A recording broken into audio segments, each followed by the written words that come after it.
la kusogeza karibu na Mungu wako. Jaribu la kukosa kazi isiwe sababu ya kumuacha Mungu. Jaribu la kukosa mchumba isiwe sababu ya kumuacha Mungu.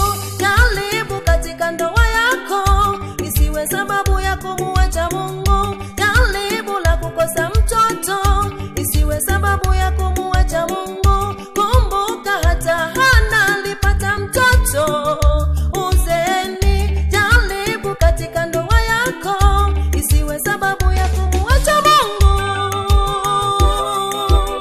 Haleluya.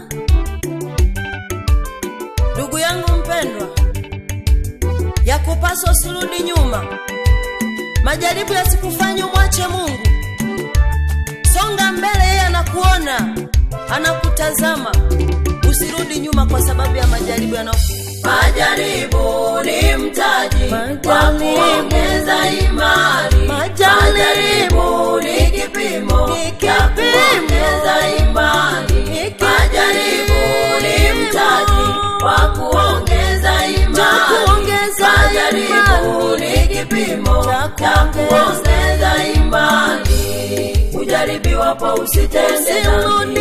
Ujaribiwapo usimkose Mungu. Ujaribiwapo usifanye dhambi. Simama, mtazame Bwana. Ujaribiwapo usitende dhambi. Ujaribiwapo usimkose Mungu. Ujaribiwapo usifanye dhambi. Simama, mtazame Bwana.